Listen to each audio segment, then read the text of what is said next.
अस्सलाम वालेकुम भैया, मैं हूं रेहान कनाडा से। उम्मीद है आप लोग सब खैर खैरियत से होंगे। आप लोग देख रहे हैं मेरा यूट्यूब चैनल और फेसबुक पेज। आज मैं ऐसे ही सोच रहा था कि पाकिस्तान को एक इतना अच्छा एक हमारा मुल्क है हमारा इतना खूबसूरत। लेकिन मैं उस जमाने की बात कर रहा हूँ जब ये मुल्क बहुत ज़्यादा खूबसूरत होता था। लाइक एक फ्लरिशिंग सोसाइटी थी, एक प्रोग्रेसिव सोसाइटी थी, एक लिबरल इस्लामिक सोसाइटी थी। यहाँ पर लोग नमाज भी पढ़ते थे, अपने स्पोर्ट्स वगैरह भी करते थे, अपनी इल्मी अदबी बातें भी करते थे। सब कुछ होता था यहाँ पे पार्क्स भी थे, यहाँ पर लाइक प्ले एरियाज भी थे। यहाँ पर लाइक गली गली में क्रिकेट भी हुआ करती थी, बैडमिंटन हम लोग खेला करते थे बचपन के अंदर। और बहुत अच्छी यूनिवर्सिटीज़ हुआ करती थी और एक खूबसूरत सोसाइटी थी जो दिन एक ग्रोइंग इकोनॉमी हमारी जनरेट हो रही थी।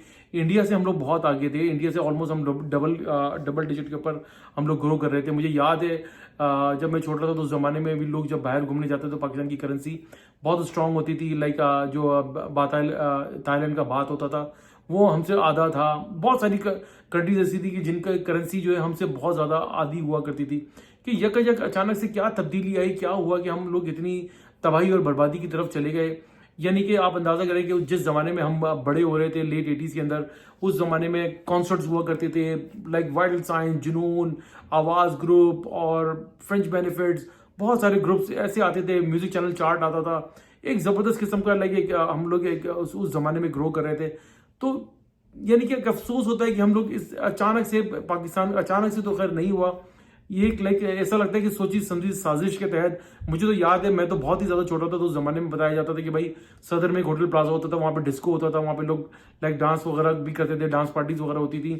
अब यानी कि इतनी हम एक ग्रो कर रहे थे, इंटरनेशनल बैंड्स आते थे यहाँ पर। बताया जाता है कि यहाँ पर बीटल्स भी आ चुके हैं पाकिस्तान के अंदर। और जब मुझे याद है एक ज़माने में मेरे ख्याल से सैफ अली खान और मलाइका अरोड़ा भी आई थी पाकिस्तान और कराची में कुछ अपने फंक्शंस वगैरह करने के लिए।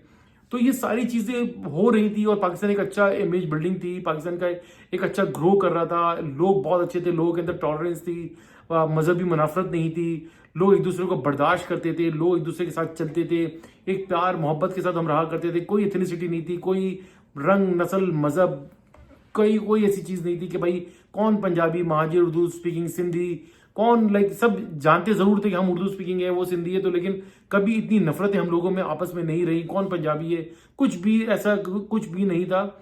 स्पेशली कराची से जिस जिस शहर से मैं बिलोंग करता हूँ वो तो एक बहुत ज़्यादा लाइक कॉस्मोपॉलिटन सोसाइटी है और अभी भी है। लेकिन अब तो कुछ ज़्यादा ही हो गई, जितनी नहीं होनी चाहिए थी, लेकिन उसमें अब वो ज़्यादा ही हो गई है। लेकिन यकजक ऐसा क्या हुआ, तो जो मैं समझता हूँ कि लोग अक्सर कराची के बारे में भी कहते हैं कि भाई बुशरा जैदी के कराची यूनिवर्सिटी पे एक बस का हादसा हुआ, उसके बाद से कराची के हालात बदल गए। ऐसा नहीं है, वो भी एक वन ऑफ द रीज़न था। लेकिन अगर आप नोट करें तो लाइक थोड़ी सी कंट्रोवर्शियल बात मैं करना नहीं चाह रहा लेकिन हो जाएगी। अफगान वॉर पाकिस्तान के अंदर, यानी कि अफगान वॉर जब से रशिया ने वहाँ पर इन्वेड करा, वहाँ पर वॉर छिड़ी और पाकिस्तान उसके अंदर इन्वॉल्व हुआ। फिर हमने ना चाहते हुए अपने बॉर्डर्स खोल दिए। वहाँ से जो इन्फ्लक्स हुआ लोगों का, वो अपना एक कल्चर लेकर आए। वहाँ से जो एक्सट्रीमिज्म आपका बड़ा, क्लशनकॉफ कल्चर, आपका हेरोइन कल्चर, ड्रग्स कल्चर और मजहबी मनाफरत, लाइक तफरुकबाजी और क्या नाम है, मुझे याद है बहुत छोटे होते थे कि हथौड़ा ग्रुप वहाँ पे बड़ा पाकिस्तान में एक दहशत की अलामत बन गया था। रात को सोते हुए लोगों के सरों पे वो हथौड़े मार जाया करते थे। यानी कि ये सब चीज़ें आती चली गई और एक ऐसा लगता है कि मुनज़्ज़म साजिश के तहत जो है ना पाकिस्तान को जो है ना वो एक डिक्लाइन की तरफ ले जाया गया, बर्बादी की तरफ ले जाया गया। यहाँ वहाँ पर लाइक हम इतनी नफरत की तरफ हम चले गए कि वहाँ से ऐसा लगता है कि पलटना ही नामुमकिन है। क्योंकि लाइक एक जहाँ अगर आप थोड़ी सी लिबरलिज्म की बात करें तो लोग आपको जो है ना वो लुंडे के अंग्रेज बोलना शुरू करते थे, लुंडे के पाकिस्तानी बोलना शुरू करते थे, पता नहीं क्या क्या आपको अलकाबा से नवाजते हैं। जबकि ऐसा नहीं है। अगर आप लेकिन इतना मजहबी एक्सट्रीमिज्म पाकिस्तान के अंदर बढ़ गया, यानी कि एक गली के अंदर अगर 4 मस्जिदें तो 4 के 4 डिफरेंट फिरकों की लोगों की होंगी। ऐसा मैंने तो यहाँ पर किसी इस्लामिक कंट्री के अंदर नहीं देखा भाई। ठीक है, एक सेक्ट है हमारा शिया और सुन्नी का जो कि पूरी दुनिया में है और वहाँ पर यहाँ कनाडा में भी है, सऊदी अरब में भी है, लाइक कतर में भी है, यूएई के अंदर भी है, सब जगह है। लेकिन उनकी एक अपनी इमाम बारगाह है, सुन्नियों की अलग, मुसलमानों की अलग मस्जिद है। लेकिन इसके अलावा वहाँ पर ऐसी कोई चीज़ नहीं है कि बरेलवियों की मस्जिद अलग है और अहले हदीसों की मस्जिद अलग है, देवबंदियों की मस्जिद अलग है, अहले सुन्नत वालों की मस्जिद अलग है। ये सब हम लोग आई डोंट नो किस तरफ हम ले गए और कोई इसके अंदर किसी पॉलिटिकल पार्टी ने भी इसको जो कि एड्रेस नहीं करा कभी भी, और ना कभी इसको जो ना रोकने की कोशिश करी, और ये चीज़ बढ़ती इतनी चली गई कि अब यहाँ पर आप थोड़ी सी भी कोई बात करते हैं तो आपको तौहीन मजहब, तौहीन रिसालत, इस तरह के जो है आपके पर जो है ना जो इल्ज़ाम लग जाते हैं और आपको मुल्क छोड़ना पड़ जाता है, आप लोगों को भागना पड़ जाता है। ये चीज़ों को हमारे गवर्नमेंट लेवल के ऊपर स्पेशली मुक्तदरा जो है उनको इस चीज़ के ऊपर वर्कआउट करने की ज़रूरत है। ये सब चीज़ें देखिए, पाकिस्तान दोबारा से हम अपने अपने ट्रैक के ऊपर जा सकते हैं अगर हम ये सब चीज़ों को साइड पे कर दें। यकीन करें कि एक अजीब सा ही माहौल पाकिस्तान के अंदर बन गया है। कराची, लाहौर, कहीं पर भी आप चले जाएं, एक अजीब से माहौल के अंदर अब हम रह रहे हैं। कोई बात आप खुल के, कोई आज़ादी नहीं रही वहाँ पर, किसी चीज़ के ऊपर कोई बात नहीं कर सकते खुलकर, अपनी आपकी शख्सी आज़ादी नहीं है। आपने अपनी राय को, अपनी किसी चीज़ को, किसी भी पॉलिटिकल पार्टी को अगर आपको सपोर्ट करनी है तो आपको 10 बार आपको सोचना पड़ेगा कि मैं उसके बारे में कोई बात ना कर दूं, कुछ ऐसा ना कर दूं। हमने कराची में ऐसे हालात भी देखे हैं जब एक पॉलिटिकल पार्टी के खिलाफ ग्रैंड ऑपरेशन शुरू हुआ था, उसके बाद जो वहाँ पर उनकी दरगत बनाई गई थी। इसी तरीके से अब आहिस्ता आहिस्ता हर पार्टी के ऊपर ये अताब आता है। तो ये सब चीज़ें मेरे ख्याल से हमें ख़त्म करनी चाहिए, आपस में भाईचारा, मोहब्बत बढ़ाना चाहिए। यकीन करें कि बहुत अच्छा लगता है कि मुझे अभी भी याद है, मैं दोबारा अपने फ्लैशबैक के अंदर चले जाता हूँ। मैं वाइल्ड साइंस का जो है क्या नाम है, पेप्सी का ऐड बन रहा था कैंजर झील के ऊपर। हम लोग अपने दोस्तों के साथ, उनकी फैमिली के साथ गए थे।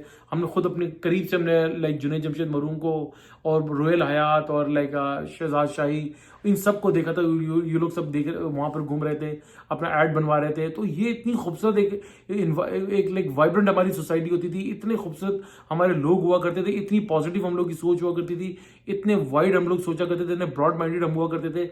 ये हम आहिस्ता आहिस्ता इतनी डिक्लाइन की तरफ हम चले गए कि ऐसा लगता है कि वापस अब पलटना ही मुश्किल है।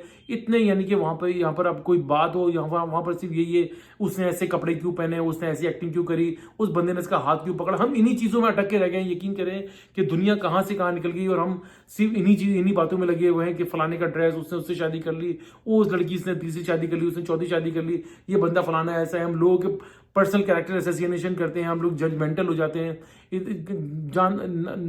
कुछ हमें पता नहीं होता, लेकिन उसके बावजूद जो है ना हम लोग उल्टी सीधी लोगों के बारे में बातें करते हैं। ये सब चीज़ें हमें ख़त्म करने की ज़रूरत है और इसके लिए बहुत लोगों को आगे आना पड़ेगा, स्पेशली जो इंटेलेक्चुअल्स हैं, मोटिवेशनल स्पीकर्स हैं, उनको इन चीज़ों के ऊपर काम करना पड़ेगा।